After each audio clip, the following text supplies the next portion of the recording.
एक टाइम था कि ये इतना प्रिफर्ड प्रोफेशन नहीं था। वो अभी मैं 5 साल से पूरा पैराडाइम शिफ्ट देख रहा हूँ। मैं कभी कोई प्रोडक्ट मार्केट करता ही नहीं कि आप ये लो, कोई नई चीज आई है ये लो, कुछ भी नहीं। मैं पहले से फ्यूचर वैल्यू एजम्पशन करवा के एसआईपी करता हूँ। आज कोई भी क्लाइंट मेरे पास आता है तो वो बोलता है मुझे 1 लाख की एसआईपी करवानी है, तो मैं उसको क्या है, मैं उसको पर्पस के साथ जोड़ देता हूँ। बच्चा हुआ, शादी हो रही है, कोई रिटायरमेंट के लिए सोच रहा है, बिल्कुल बिल्कुल, तो उसमें कहाँ पे मेरा जो भी है प्रोडक्ट फिट बैठता है वो मैं उसको दे देता हूँ। रिस्क प्रोफाइलिंग हमारे यहाँ इनएविटेबल है। कोई भी क्लाइंट आता है तो उसका रिस्क प्रोफाइलिंग होना ही है। रिस्क प्रोफाइलिंग होने के बाद एक उसकी रिस्क एपेटाइट क्या है वो मालूम होती है, उसका होराइजन क्या है वो मालूम होता है। क्लाइंट म्यूचुअल फंड के बारे में नहीं पूछते। जो भी लर्नेड क्लाइंट है, जिसके पास पैसा है, वो हमसे ज्यादा जानते हैं।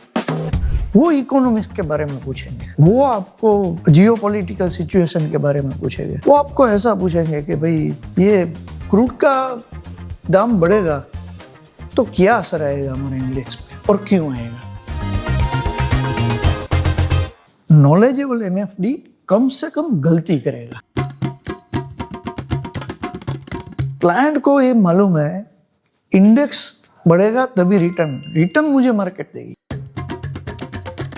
मेरा एमएफडी गलती नहीं करना चाहिए, उसके लिए नॉलेज की जरूरत है और नॉलेज हमको एस्टेब्लिश करना पड़ेगा क्लाइंट के सामने।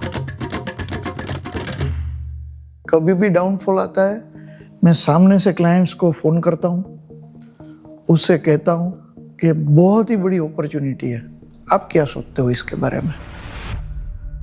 आज मेरी 5.5 करोड़ से ऊपर की एसआईपी बुक है और जितने भी लोगों ने एसआईपी से शुरू किया था, वेल्थ उन्होंने बहुत अच्छी तरीके से क्रिएट की। सबसे बड़े क्लाइंट का 84 के आजू बाजू, हर रोज 5 लोगों को कम से कम मिलना है और ज्यादा से ज्यादा ना सुनना है। सही।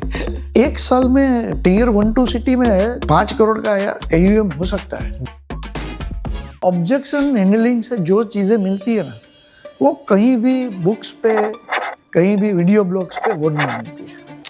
आप सोच नहीं सकते कि एक डिस्ट्रीब्यूटर है, उसको 10-20 हजार करोड़ का एयूएम करना है ना, तो बड़ी बात नहीं रहेगी। वाह।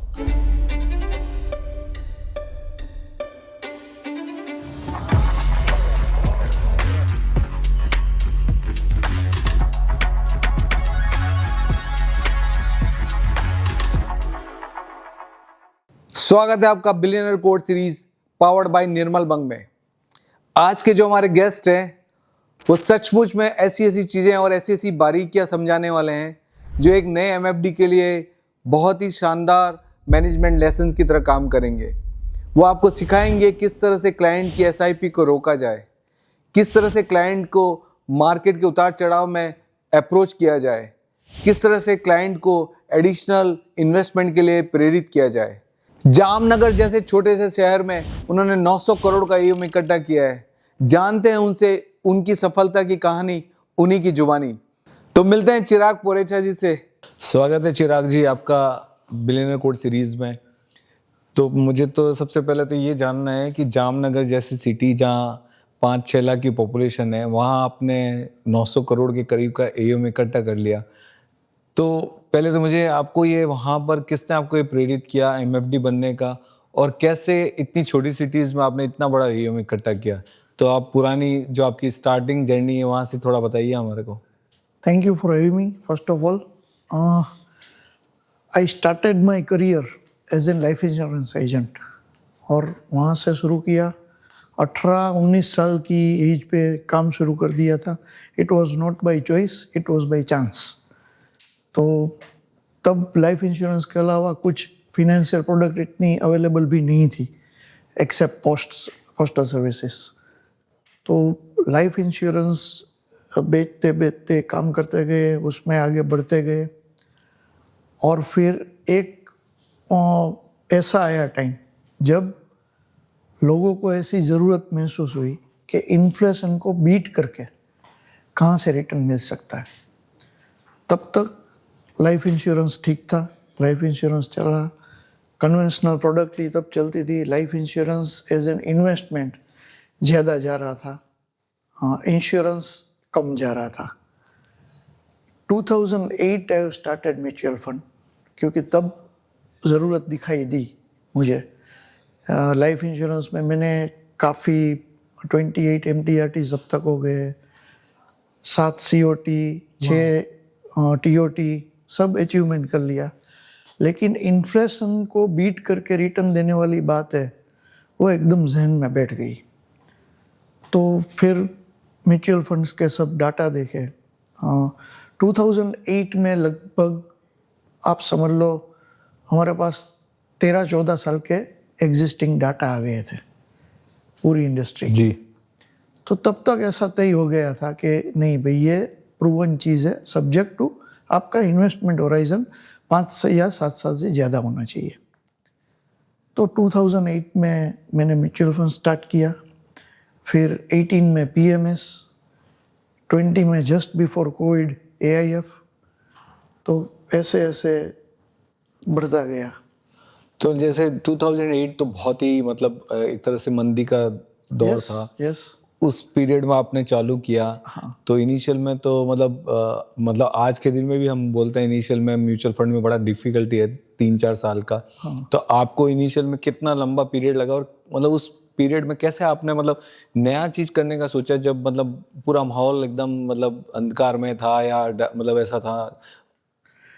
मैं शुरू से ऐसा सोच रहा हूँ कि कोई भी करेक्शन आता है, डाउनफॉल आता है, बेयर फेज आता है, तो वो एक अपॉर्चुनिटी है। और 2007 मैंने ऑलरेडी MPhil क्लियर कर लिया था। मैंने वेट किया सही टाइम के लिए ताकि मैं सही टाइम पे शुरू कर सकूं, और फॉर्चुनेटली वो टाइम बहुत जल्दी मिल गया मुझे। अभी भी मेरा रवैया ऐसे ही होता है, कभी भी डाउनफॉल आता है मैं सामने से क्लाइंट्स को फ़ोन करता हूँ, उससे कहता हूँ कि बहुत ही बड़ी अपॉर्चुनिटी है, आप क्या सोचते हो इसके बारे में। मैं ऐसा वेट नहीं करता कि वो पैनिक में आके मुझे पूछे। और मैंने ब्रॉडकास्ट लिस्ट बनाया हुआ है पूरा। ब्रॉडकास्ट लिस्ट में जो भी करंट सिनारियो है उस पे मैं डाटा भेजता रहता हूँ। वो लॉजिकल होता है, कन्विंसिंग होता है, उसमें कोई मार्केटिंग नहीं होता, कहीं कोई प्रोडक्ट की बात नहीं होती। अभी जो ये वॉर का माहौल चल रहा था तो पूरे 30 साल का वॉर का डाटा मैंने निकाला, कब कब कहाँ कहाँ वॉर हुई, हमारे इंडेक्स में उसके क्या इफेक्ट रही, और कितने टाइम में इंडेक्स रिकवर हो गया, और 5 साल बाद कहाँ था इंडेक्स, कि अगर रिटर्न क्या बना। तो पहले वॉर जब शुरू होने वाली थी उससे पहले मैंने जितने भी क्लाइंट है उसको डाटा भेज दिया, और जो भी प्रोस्पेक्ट था कि जहाँ से पैसा निकल सकता था सबको मैंने फ़ोन किया और बोला कि ये डाटा पहले देख लो, उसमें कोई क्वेरी है, क्वेश्चन है, अब मुझे बता दो। तो ये तो मेरे लिए फॉर्चुनेट रहा। ये जो भी डाउनफॉल आया उसमें मैंने काफ़ी लमसम एडिशन करवाया है क्लाइंट का, तो मेरे लिए भी फॉर्चुनेट रहा, क्लाइंट के लिए भी फॉर्चुनेट रहा, विन विन सिचुएशन रहा। तो ये तो आज अब इतना मैच्योरिटी पे इस लेवल पे आ गया, लेकिन जो इनिशियल फेज था जब आपका, तब आप क्लाइंट के पास में किस तरह से गए, कैसे अप्रोच किया और कैसे पिच किया आपने, याद है कुछ? हाँ, बहुत अच्छी तरीके क्योंकि से। आप इंश्योरेंस एजेंट थे, इंश्योरेंस प्रोडक्ट के सामने ये नया प्रोडक्ट था तो उसको बेचना। हाँ, तब ये कुछ ऑनलाइन वगैरह नहीं था, पूरा मैन्युअल होता था। SIP के 12 PDC स्पॉट्स डेटेड चेक्स हमको कलेक्ट करने पड़ते थे, वो जमा करने के बाद हमारी एग्जीक्यूट हो पाती थी SIP।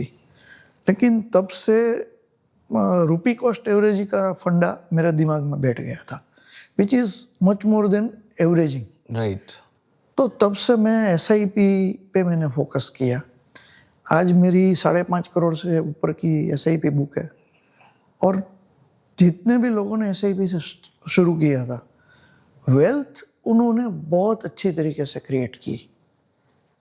कोई भी कहीं भी ऐसा नहीं था कि फंबल किया। 5 साल जिसने भी पूरे कर लिए SIP में, वेल्थ क्रिएट अच्छे से हुई तो लोगों का उस पर भरोसा बैठा। और मेरा क्या था कि मैं पहले से फ्यूचर वैल्यू एजम्पशन करवा के SIP करता हूँ। आज कोई भी क्लाइंट मेरे पास आता है तो वो बोलता है मुझे 1 लाख की SIP करवानी है, तो मैं उसको क्या है, मैं उसको पर्पस के साथ जोड़ देता हूँ। वो पूछता हूँ मैं किसके लिए करनी है आपको, रिटायरमेंट के लिए, बच्चे के हायर एजुकेशन के लिए, मैरिज के लिए, किसके लिए आपको चाहिए। फिर मैं उसका डिवेल्यूएशन ऑफ मनी काउंट करके उसका फ्यूचर वैल्यू उसको बताता हूँ और उसका सॉल्यूशन भी प्रोवाइड करता हूँ कि टेंटेटिव इतना रिटर्न आपको इतनी SIP करने से मिलेगा और आपकी जो भी फ्यूचर की एक्सपेंस है वो इससे कवर हो जाएगी। तो एक तो क्या पर्पस जुड़ गया इससे। दूसरा, जो भी मैं मेरे वैल्यूएशन रिपोर्ट जाता है उसमें मैं वो टेक करता हूँ नाम से। तो कभी क्या होता है कि SIP बंद करने का क्लाइंट्स होते हैं, पैनिक है, कहीं दूसरी जगह डाइवर्सिफिकेशन है, तो मैं उसको पूछता हूँ कि हाँ सही है, आपको बंद करनी है, वो बेटी की मैरिज वाली बंद करनी है, बेटे की एजुकेशन वाली बंद करनी है या आपके रिटायरमेंट वाली। 90% केसेस में क्लाइंट का आंसर ऐसा होता है, ऐसा करो मैं सोच के आपको बताता हूँ। मतलब आपने प्रोडक्ट का नाम ही चेंज कर दिया, मतलब आप बिल्कुल। और उसको सॉल्यूशन से मैंने जोड़ दिया ना, बहुत बढ़िया। प्रोडक्ट है ही नहीं वो तो ज्यादातर किस्से में SIP टर्मिनेट नहीं। बहुत सुंदर, बहुत ही सुंदर। तो ये तो मतलब कला, और ऐसी और क्या क्या कलाएं करते हैं आप ये बताइए। नहीं, बस यही सीखते सीखते आप जैसे लोगों से सीखते रहते हैं। नहीं, बट मेरे को तो ये जानना है कि जामनगर जैसी जगह में कितने क्लाइंट्स हैं जो 900 करोड़ तक पहुंचाए आपको? 2900। तो इतने 2900 क्लाइंट्स को आप सिंगल हैंडेडली हैंडल कर रहे हैं? ये सेल्स में मेरे अलावा कोई नहीं है। ओके। क्योंकि मैं ऐसा सोचता हूँ तो मतलब ये फैमिलीज होंगी या मतलब सब इंडिविजुअल? तो कितने? नहीं, करीबन 500 फैमिलीज होंगी। 500 फैमिलीज के 2900 3000 क्लाइंट्स है आपके। तो अब इसमें कोई बड़ा, सबसे बड़ा क्लाइंट्स का कितना AUM होगा मतलब से? सबसे बड़े क्लाइंट का 84 के आजू बाजू होगा, 10%। और ये जीरो से आपके साथ स्टार्ट किए हुए? ऑलमोस्ट हाँ, तो 2010 से जुड़े हैं मेरे साथ। Okay, good. तो ये जो इनको आप रेगुलर टच बेस कैसे करते हैं इतने बड़े क्लाइंट लेवल को? मेरा एक तय रहता है, हर रोज 10 क्लाइंट को फोन करना है। ओके। कुछ भी है, किसी का सर्विसिंग है, किसी को तो रैंडमली 10 दिनों कॉल करना है या नहीं, मतलब? पूरा लिस्ट रहता है। अच्छा, नहीं तो सेलेक्ट कैसे करते हैं आज किन 10 लोगों को फोन करना है? महीने का 300 फैमिली को करना है मुझे फोन। बिल्कुल। 300 में से 200-250 के बीच में एग्जीक्यूशन हो पाता है। कोई मिलते हैं, नहीं मिलता है, सही बात है। कभी टाइम नहीं मिलता, कभी छुट्टी आ गई। मेरा ऐसा एक व्यू रहता है कि 3 महीने में एक बार क्लाइंट से बात करनी है। और हमारा क्या है, वहाँ पे फैमिली बिजनेसेस है, तो इन्वेस्टमेंट भी फैमिली रहता है। बिल्कुल। तो 25, 15, 10 लोगों का एक है फैमिली, तो उसका इन्वेस्टमेंट एक ही आदमी मैनेज करता है। राइट। तो मुझको सिर्फ उससे ही बात करनी है। बिल्कुल। करंट अफेयर के साथ जो भी है वो बातचीत कर लेती, मार्केट आउटलुक उसको बोल दिया क्या है, उसकी कोई क्वेरी क्वेश्चन है उसको बोल दिया, तो एक टच उसमें लाइव हो गया। उसमें कहीं भी कोई भी, मैं कभी कोई प्रोडक्ट मार्केट करता ही नहीं। राइट। क्या आप ये लो, ये कोई नई चीज़ आई है ये लो, कुछ भी नहीं। मैं ये जानता रहता हूँ उसमें कोई फिनेंशियल कुछ भी चेंजेस हुआ है फैमिली में, बिजनेस में, तो वो एक मेरे लिए अपॉर्चुनिटी है। सो मेन पर्पज आपका रहता है कॉल से पता करने का कि भाई कि हाँ क्या नया डेवलपमेंट है, नया इनकम आ रहा है, बोनस आ रहा है, या इंक्रीमेंट हुआ है, या शादी हुई तो नया इनकम अर्निंग मेंबर ज्वाइन कर रहा है, बच्चा हो रहा है। एग्जैक्टली, बच्चा हुआ, हाँ, शादी हो रही है, बहुत बढ़िया, बहुत बढ़िया। कुछ भी है, कोई रिटायरमेंट के लिए सोच रहा है। बिल्कुल बिल्कुल। तो बड़ा फैमिली है तो कुछ ना कुछ ऐसा होता रहता है।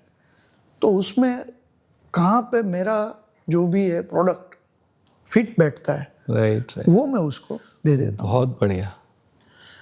तो ये अब जैसे आप बोल रहे हैं कि इसमें अपने क्लाइंट के बारे में पीएचडी करके रखनी है क्लाइंट से, ताकि आप ये तो इसमें ये सिर्फ फोन कॉल से होता है, फिजिकल मीटिंग भी करते हैं आप? फिजिकल मीटिंग भी रहती है, लेकिन ज़्यादातर अभी क्लाइंट्स इतने पुराने हो गए हैं, हाँ, रेपो ऐसा बैठ गया है कि पर्सनल मीटिंग की ज़रूरत कम पड़ती है। नहीं पड़ती ऐसा आपकी मैं तो छोटी सिटी, इन पर्सन आराम से पॉसिबल है। जो जैसे बॉम्बे जैसी जगह में बोले तो डिफिकल्ट है। जामनगर कितना रेडियस में होगा? तो हार्डली 10 किलोमीटर। तो मतलब आप पहुंच सकते हैं। तो आपको लगता है कि फिजिकल मीटिंग इतना कोई इम्पोर्टेंट इतना इम्पोर्टेंट नहीं है। अच्छा। मेरे दिन में हार्डली 3 मीटिंग्स होती है फिजिकल और इन पर्सन। और ज़्यादातर लोग अभी मैंने 2023 में एक नई ऑफिस बनाई है, स्टेट ऑफ आर्ट है पूरी, और 1000 स्क्वायर फीट का मेरा चैम्बर है सिर्फ। वाह। तो ज़्यादातर लोग ऐसा कहते हैं सामने से कि हम आपकी ऑफिस पे आते हैं। कॉन्फ्रेंस रूम बनाया है तो उसमें पूरा प्रेजेंटेशन रहता है। साल में एक बार मैं फैमिली के साथ बुलाता हूँ प्रेजेंटेशन रूम में। मतलब सबको एक साथ में या सिंगल एक एक फैमिली? जो भी फैमिली है उसका हेड है, जो अपने फैमिली को बताना चाहता है हाँ। कि हमारा इन्वेस्टमेंट क्या है, कैसा है, या फिर ब्रदर्स, नंबर ऑफ 5 भाई है तो 5 भाइयों को बुलाता हूँ। नहीं, मतलब मेरा कहना है, मतलब आप सारे क्लाइंटों को एक साथ बुलाते हैं या इंडिविजुअल? नहीं, इंडिविजुअल। तो ये तो बहुत, मतलब 3000 तो एवरी डे आप किसी न किसी लेकिन उसमें क्या होता है, ज्यादातर HNIs है, वो ये एक्सरसाइज में बिलीव करते हैं। ओके। जिसका पोर्टफोलियो, फैमिली पोर्टफोलियो 10 करोड़ से ऊपर है, उनको बुलाता हूँ जी। और उनको एक्सप्लेन करता हूँ कि क्या हमारा इन्वेस्टमेंट कहाँ पे है अभी, कैसा जा रहा है, कैगर कितना आ रहा है, आगे जाके आपको कोई रिक्वायरमेंट है आपके फैमिली में या बिजनेस में, कोई बड़ी कोई रिक्वायरमेंट है, आप कोई प्रोजेक्ट कर रहे हो तो इसमें से कैसे लिक्विडिटी आपको हासिल हो सकती है। तो एक पैसे की बात जहाँ पे आती है ना, उसको मैं याद आना चाहूँगा। बिल्कुल बिल्कुल। किसी भी तरीके से चिराग भाई, पैसे की बात चाहे लेना हो चाहे देना हो, तो आपने अपनी ब्रांड वैसे बना दी। हाँ, बिल्कुल। एक बार उसको चिराग भाई को याद करना है। तो अब आपने बताया कि एक आपने आर्ट सीख लिया, मतलब कि किस तरह से SIP रोकने का है वो आपने बता दिया कि प्रोडक्ट की जगह गोल का नाम लो। फिर आपने बता दिया कि जब कभी बाजार खराब है तो रोकने का कैसे है, उसके बारे में पहले से ही आप उनको इन्फॉर्म करो। आप ये बताइए, जो एग्जिस्टिंग क्लाइंट है उनसे SIP का इंक्रीमेंट कैसे करवाते हैं, या मतलब वो करवाते ही नहीं है, या किस तरह से, वो क्या अप्रोच है, उसके लिए क्या आर्ट है आपका? मैं करवाता हूँ। मैं एग्जिस्टिंग SIP का रिटर्न बन जाता है, केगर रिटर्न, तब उसको प्रेजेंट करता हूँ कि इतना पैसा आपने बनाया, पोस्ट टैक्स रिटर्न आपका इतना बैठा, इसमें मैं कुछ भी हो मैं पोस्ट टैक्स रिटर्न गिनवाता ही हूँ, क्योंकि सबसे कम कैपिटल गेन इक्विटी प्रोडक्ट्स में है। राइट। बाकी सब में इससे ज़्यादा है।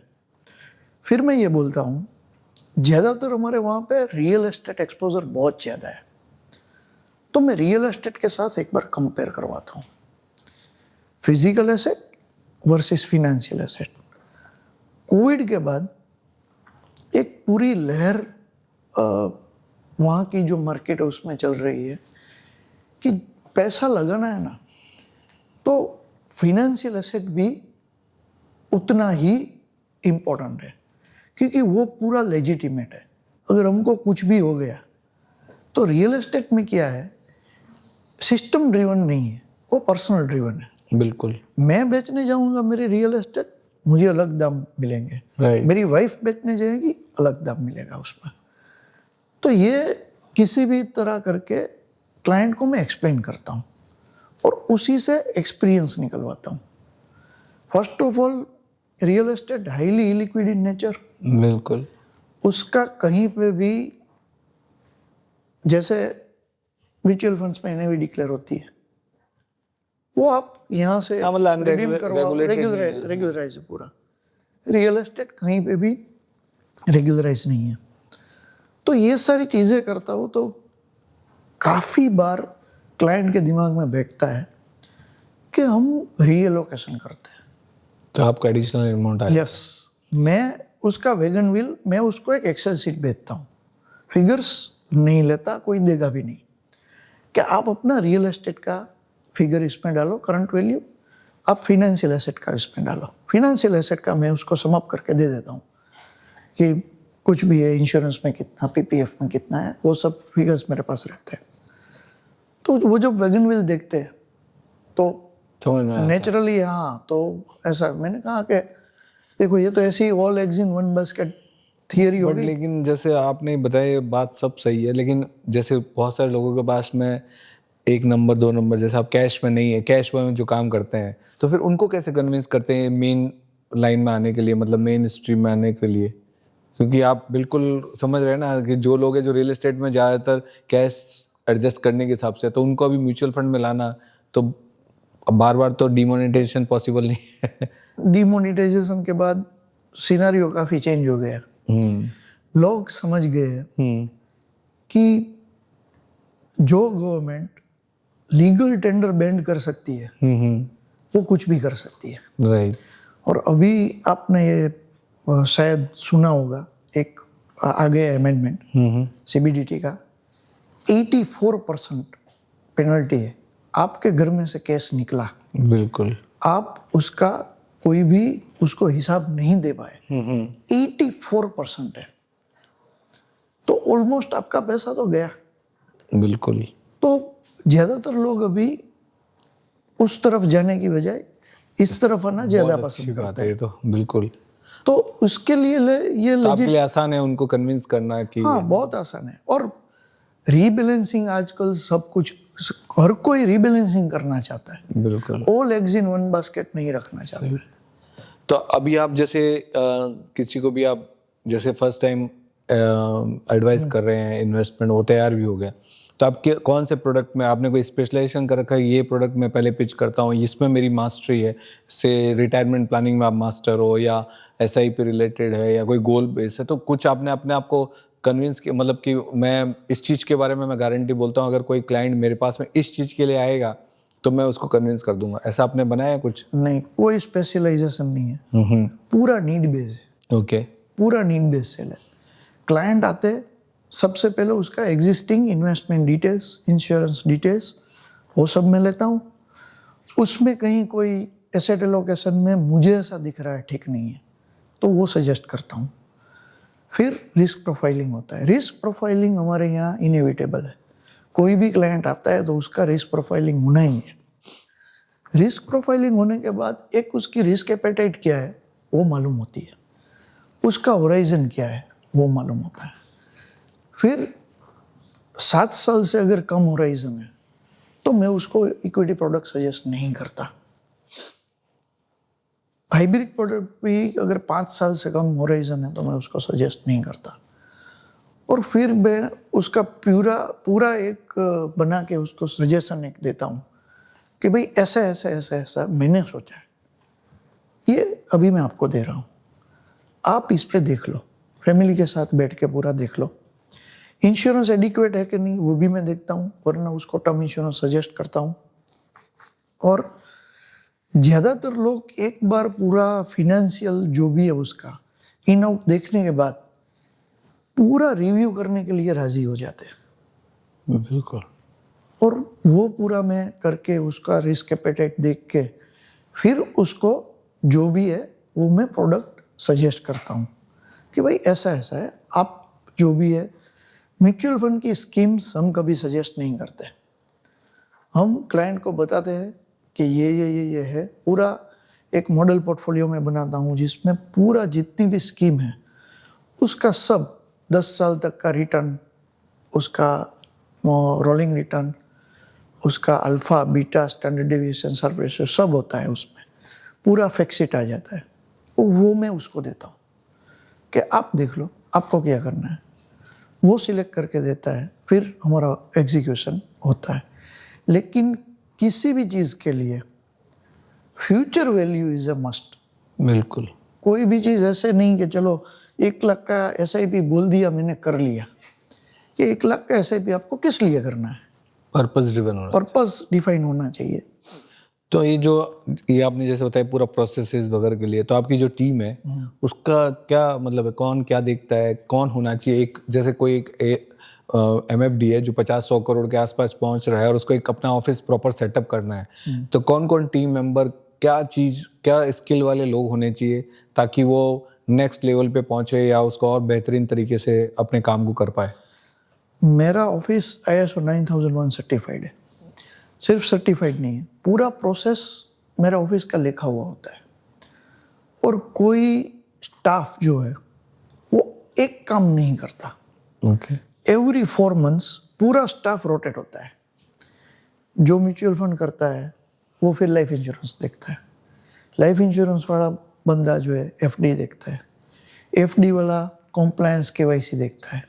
तो हर 4 महीने में सब रोटेट होता है, ताकि कोई एक अगर किसी भी वजह से एब्सेंट हो तो मेरा काम नहीं रुकना चाहिए। बिल्कुल। दूसरा, जो भी है पूरा प्रोसेस है वो लिखा हुआ होता है। जो भी चेयर है उसके सामने पूरा प्रोसेस लिखा हुआ है। कोई भी उस चेयर पे बैठेगा 15 दिन में उसको प्रोसेस समझ में आ जाएगा। ओके। तो ISO की वजह से मुझे काफ़ी इजी हो गया है। स्टाफ में कोई एक्स्ट्रा ऑर्डिनरी क्वालिफिकेशन नहीं है। मैं सबको अपने हिसाब से, मेरे काम से हिसाब से ट्रेनिंग कर देता हूँ। कभी कभी AMC में से भी आते हैं, वो भी ट्रेन करते हैं। केम्स में से भी आते हैं, वो भी ट्रेन करते हैं। लेकिन कोई हाई-फाई क्वालिफिकेशन ऐसा कुछ नहीं है। मेरा पूरा फोकस रहता है स्टाफ रिटेंशन पे। मेरा बंदा मुझे छोड़ के जाना नहीं चाहिए। बहुत बढ़िया। और उसके लिए मैं काफ़ी सारी जो है एक्स्ट्रा फैसिलिटीज़ वो अवेल करवाता हूँ। मेरे सारे स्टाफ की SIP रहती है, उसका लाइफ इंश्योरेंस रहता है, उसका टर्म प्लान रहता है, उसको मेडिक्लेम है, उसका फैमिली बेनिफिट्स है, उसका ग्रेच्युटी अलग से जाता है, उसकी SIP में करता हूँ। बहुत बढ़िया। तो जो अभी जैसे आपने बताया कि स्टाफ का तो आप उसकी एजुकेशन के लिए प्लस नॉलेज के लिए ट्रेनिंग कंटिन्यूसली बेसिस पे कराते हैं, तो सेम चीज़ आप क्लाइंट्स के लिए भी कुछ करते हैं, इन्वेस्टर अवेयरनेस प्रोग्राम टाइप के वगैरह? मेरे ज़्यादातर क्लाइंट Tier 3 सिटी के हिसाब से HNA है और मल्टीपल फैमिली मेम्बर्स होते हैं। एक आदमी डिसीजन लेने वाला होता है। तो IAP मेरे लिए सूटेबल नहीं है, क्योंकि एक टाइम पे सब लोगों को टाइम निकाल के इकट्ठा करना वो मेरे लिए पॉसिबल नहीं है। I believe in 1-to-1 education. Okay. कुछ भी है, मैं एजुकेशन बेचता रहता हूँ। कोई भी है, पावर ऑफ कंपाउंडिंग क्या है, हर्ड मेंटालिटी क्या है, पैनिक सिचुएशन क्या है, रोलर कोस्टर राइड क्या है। तो मेरे क्लाइंट ये सब आप नाम बोल दो ना, उस नाम से, हाँ रोलर कोस्टर राइड मतलब ऊपर नीचे हो तो निकलना नहीं है। राइट। वो हर एक क्लाइंट को मालूम है। तो ऐसा करके मैं इंडिविजुअली सबको करता हूँ एजुकेट। और एजुकेट करने के बाद उसका कन्विक्शन जो है वो बहुत बढ़ जाता है मार्केट में। तो अभी जैसे क्लाइंट्स हैं, अब 3000 तो नया जो बढ़ते हैं क्लाइंट, और उसके लिए क्या अटेम्प्ट मारते हैं अपने क्लाइंट्स को एक्वायर करने के लिए?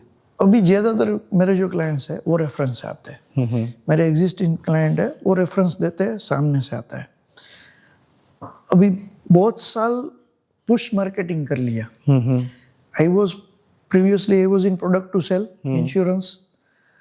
अभी मुझे प्रोडक्ट टू बाई लग रहा है और है भी, रिक्वायर्ड भी है, रिक्वायरमेंट भी है, क्योंकि आजकल मार्केट में इन्फ्लेशन को बीट करके रिटर्न देने वाला प्रोडक्ट, राइट, इक्विटी से अच्छा मुझे कुछ दिखाई नहीं देता। सही। तो मैं थोड़ा अभी पुल मार्केटिंग में जाता हूँ। मैं अलग तरीके से मेरा ब्रांडिंग करता हूँ। मैं जामनगर में मेरे होर्डिंग्स लगवाता हूँ। ओके। तो उससे क्या है कि ब्रांडिंग बनता है, इमेज बनती है, लोगों के सामने फेस आता है, और बहुत फ्रेजेस, शॉर्ट फ्रेजेस होता है, SIP question mark, PMS question mark, AIF question mark, बस इतना करके छोड़ना है।